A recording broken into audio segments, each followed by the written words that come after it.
नशे में अरमान ने किया प्यार का इजहार, कबूला पुखी का सच। जी हाँ दोस्तों, यह रिश्ता क्या कहलाता है कि कहानी अब उस दौर से गुजर रही है जहां दिल के धमा छिपे हुए राज और सालों पुराना प्यार एक ही रात में सामने आकर रिश्तों की परतों को उधेड़ने वाला है।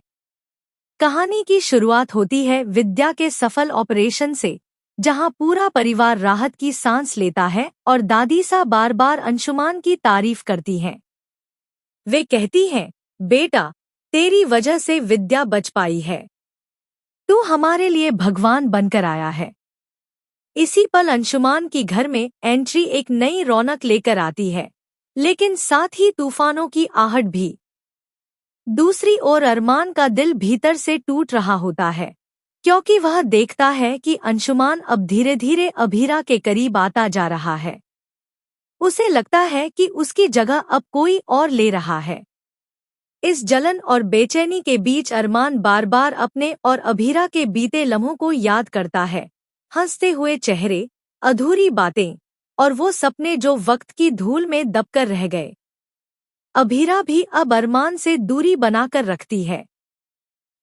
वह ज्यादा से ज्यादा वक्त ऑफिस में बिताने लगती है ताकि उस इंसान से बच सके जिसने कभी उसकी दुनिया उजाड़ दी थी। लेकिन अरमान की बेचैनी बढ़ती जाती है।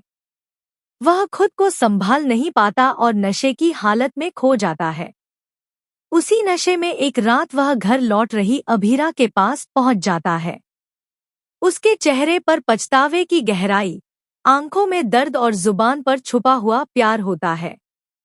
कांपती आवाज में वह कहता है, अभीरा, तुम बिल्कुल सही कर रही हो।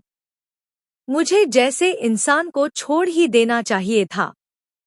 मैंने ही तो 7 साल पहले तुम्हें अकेला छोड़ दिया था। अब तुम अपनी जिंदगी में आगे बढ़ रही हो तो इसमें गलत क्या है? यह सुनते ही अभीरा रुक जाती है। उसकी आंखें नम हो जाती हैं। लेकिन इससे पहले कि वह कुछ कहती, अरमान अपनी टूटती आवाज में फिर बोल उठता है, मैं तुमसे दूर रहकर भी तुमसे प्यार करना नहीं भूल पाया। आज भी तुम मेरे लिए उतनी ही प्यारी हो जितनी पहले थी। अब तक अपने जज्बातों को दबा रहा अरमान खुद को रोक नहीं पाता। वह कहता है, अगर आज मैंने ये बात नहीं कही तो जिंदगी भर पछताता रहूंगा। प्लीज, आज मुझे चुप मत करो। मैं वापस लौटना चाहता था, लेकिन किस मुंह से आता?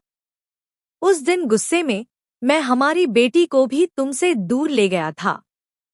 यह सुनकर अभीरा चौंक जाती है। वह फटी-फटी आंखों से अरमान की ओर देखती है। तुम पूछ रही थी ना कि पुखी कहाँ है? पुखी कोई और नहीं, मायरा ही है। यह सुनते ही मानो अभीरा की पूरी दुनिया थम जाती है। उसकी आंखों में विस्मय, पीड़ा और क्रोध एक साथ तैरने लगते हैं।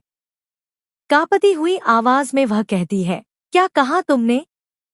मायरा मेरी पुखी?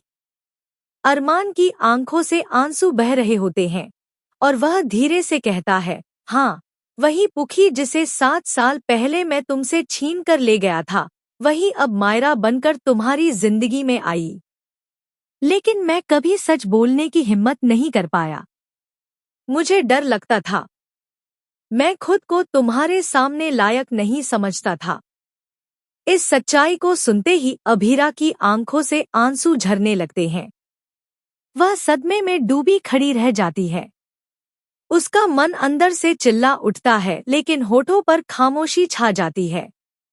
उसके सामने वो सारे साल तैरने लगते हैं जब वह हर पल अपनी बेटी को याद कर करके रोई थी, और उसकी बेटी उसी के सामने किसी और को माँ कह रही थी।